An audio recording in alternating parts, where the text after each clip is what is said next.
Hello and welcome to Box Office Receipts. I'm your host Tyler Callahan, and we got the Memorial Day box office numbers, and they aren't great.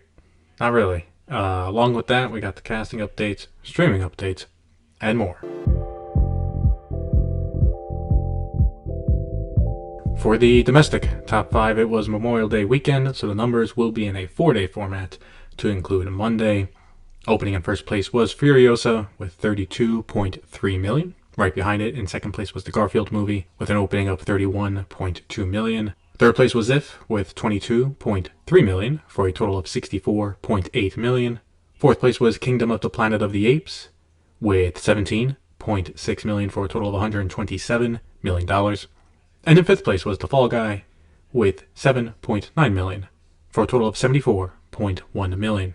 So yeah, this was a weak Memorial Day weekend at the box office, with Deadline saying it's down around 20% compared to last year. Now, to be fair, last year did have The Little Mermaid from Disney, but still, if theater owners were hoping people would come out anyway to see what's playing, that did not happen. For Warner Brothers, they now have their first bomb of the year with Furiosa, and the year was going really well for them too. The budget for the film is reportedly around $168 million. If that's accurate, it needs around 300 to 350 million to at least break even at the box office, and I'll tell you right now, that's not going to happen. We'll get to the international numbers in a few minutes, but those aren't looking too hot either. I think two things. One, it has been 9 years since Fury Road came out, and that film, by the way, only gained love from people after it left theaters. You take a look at the summer box office of 2015, it only made $380 million back then, which wasn't bad. That's not bad at all, but that's not big blockbuster numbers either, right? That's not $500 million. That's not $800 million. The second is that it's a prequel, which in general can be a bit of a harder sell. So now you have a prequel to a film that came out almost a decade ago, and that film wasn't a blockbuster hit at the box office. As much as people might have hoped for this to do well, there was a ceiling for Furiosa already. Personally, though, I will say I'm a little surprised it's doing this bad. I wasn't expecting a massive hit. I never thought this was going to be, $500 million, $700 million. But, at least domestically, I was thinking a $45 to $50 million opening weekend was possible. And then it would probably do badly on the second weekend. But, nah, it's just doing bad from the start. As for Garfield, it has a reported budget of $60 million. So Sony should be feeling pretty good, as they should make a solid profit from it at the box office. Also, speaking of family films, If had a decent drop as well, and it looks like it could reach 100 million domestic. That is still in play. In China, it was a bit of a quiet weekend, with The Last Frenzy staying in first place with 5.7 million, for a total now of $96.2 million. Second place was Twilight of the Warriors Walled In with 4.8 million, for a total of $84.6 million. Kingdom of the Planet of the Apes moved up to third place, earning 2.7 million for a total of 25.2 million. Fourth place was Three Old Boys, which opened to 2.6 million. Not sure how many theaters it was in, but if it was a wide release, that is not a good opening. And in fifth place was Hovering Blade with 1.7 million for a total of $10.6 million. From Sony, Bad Boys Ride or Die did get approved for release in China and will premiere in theaters on June 22nd. Now let's take a look at the international numbers. For the worldwide totals, these will not include the Monday domestic numbers. With that said, Furiosa earned 33.3 million for a worldwide opening weekend of 58.9 million. We really are looking at this film not passing 200 million worldwide at this point. The Garfield movie earned another 14 million for a worldwide total of 91.1 million. If made 11.3 million for a worldwide total now of 103.6 million. Kingdom of the Planet of the Apes earned 20.6 million for a worldwide total of 294.8 million. The Fall Guy might be able to pass 150 million, with it now at 143.8 million worldwide. And it took a while, but Ghostbusters Frozen Empire passed $200 million worldwide. As for the news in Hollywood, we have a small update on Skydance and Paramount, where Skydance have reportedly changed their offer to offer more to Class B shareholders. These are the non-voting shares, and the Class B shareholders have been vocal over the past few months about the Skydance offer and not being happy with what it meant for them. In casting updates, The Hollywood Reporter broke the news that Mahershala Ali is now in talks with Universal on joining the upcoming Jurassic World film. I think he'd be a great addition, and hey, It gives them something to do while we all wait for the Blade movie to move forward. Meanwhile, Deadline broke the story on the Transformers/G.I. Joe crossover movie where Chris Hemsworth is in talks to star in it. I mean, look, I like Hemsworth as an actor, but personally I'm not feeling the idea of a Transformers G.I. Joe movie in general, though he would make me a bit more interested in seeing it. And speaking of Chris Hemsworth, Barry Keoghan is in talks to join Crime 101 over at Amazon MGM Studios, which already stars Hemsworth. In another exclusive from Deadline, they reported that Sandra Hüller will be joining Project Hail Mary, which stars Ryan Gosling. You would know her best from starring in 2 of the Oscar Best Picture nominees earlier this year, Anatomy of a Fall and The Zone of Interest. And Nicholas Galtzine will star as He-Man in the live-action Masters of the Universe film over at Amazon MGM Studios. That is set to come out in June 2026. Blumhouse announced that Mike Flanagan will be taking over the next Exorcist film. He will be directing, writing, and producing the next installment, which they also confirmed will be a new story and will not be a sequel to last year's The Exorcist Believer. Fantastic choice. Mike Flanagan knows his stuff, obviously, in horror films, horror TV series. Solid choice if they're serious about trying to get The Exorcist movies back on track. Absolutely.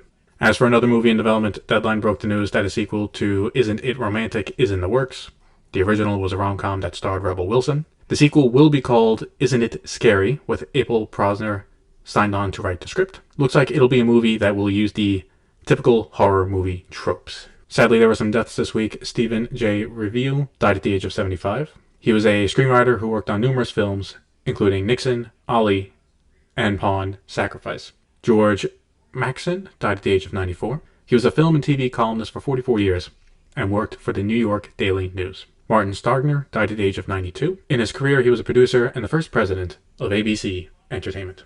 And Bill Walton died at the age of 71 due to cancer. While he was a commentator for ESPN, he was also an NBA legend. He was a 2-time NBA champion and played for the Trailblazers, the Clippers, and Celtics. Thoughts and prayers go out to their families during this time, and may they rest in peace. As always, fuck cancer. And in some good news against cancer, Bleecker Street Media president Andrew Carpin is recovering from glioblastoma, a rare form of brain cancer. He had to go through a long surgery to remove most of the tumor, as well as go through a round of both chemotherapy and radiation. But he and his wife have mentioned in an interview that on the latest MRI scan, there are no signs of an active tumor in his brain. That's great news for them, and yeah, I'll say it again, fuck cancer. For trailers this week, we got the first trailer from Disney for Moana 2. It is set to come out November 27th. From Apple Original Films and Sony, the first trailer was released for Wolves, the action comedy film starring George Clooney and Brad Pitt, directed by John Watt. It is set to come to theaters in September, followed by an eventual release on Apple TV+.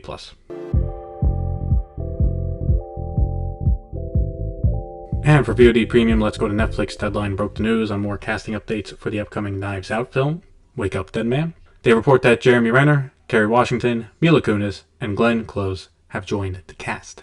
The streamer is teaming up with Mojang to produce an animated series based on Minecraft. This comes as Warner Brothers is currently working on their Minecraft film. For an animated series that will be available a lot sooner is Tomb Raider. Netflix announced that it will be released on October 10th, with Haley Atwell starring as Lara Croft. As for what is available to watch now on Netflix, there's a new limited series called Eric, starring Benedict Cumberbatch. As for Warner Brothers Discovery, Variety broke the news that a series based on 300 is in development. If it was to move forward, it would be a prequel to the film, and with that, they are also reporting that Zack Snyder is in talks to direct and executive produce the series. I mean, the original film did have a lot of staying power in pop culture for a while, so making a series isn't a bad idea. For Max, they have gone ahead and done something they normally don't do, and that is renew a show. I know, shocking. Anyway, they have renewed Hacks for a 4th season. The show just finished its 3rd season, so clearly, at this point, this is the longest running show under the Max label. And in an exclusive from Deadline, Sky has bought the rights to the Penguin for the UK, Ireland, Switzerland, Germany, Italy, and Austria markets. Now, you might be wondering why they had to do that, right? Because they already get a lot of content from Warner Brothers Discovery. Well, that's because the deal is for HBO content to go to Sky. And since the Penguin, like Hacks, is a Max original, it is not part of the licensing agreement. We got the Nielsen Top 10 for the week of April 29th to May 5th. And in first place overall is Bluey with 1.18 billion minutes watched. In second place was Grey's Anatomy with 1.15 billion minutes. And in third place was Fallout with another 1 billion minutes watched. In a film getting the Netflix bump, we got The Judge. This was a film starring Robert Downey Jr. and Robert Duvall that came out back in 2014. It came in the overall top 10 at 7th place with 703 million minutes watched. Going back to Netflix, we got the Netflix top 10 as well for the week of May 20th to the 26th. For English films, Atlas debuted in first place with 28.2 million views. In second place was Thelma the Unicorn with 10.7 million views.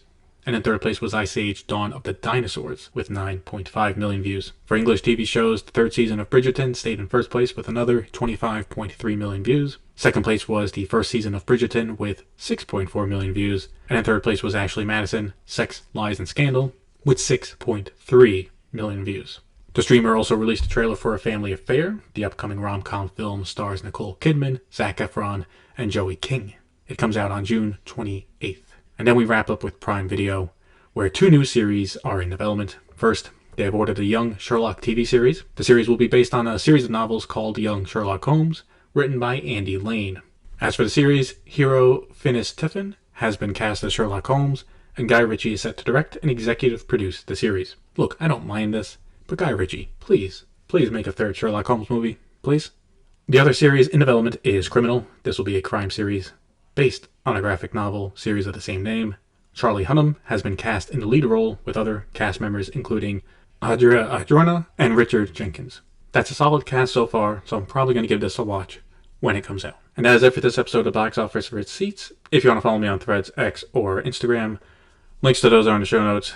Thank you for listening, and see you next time.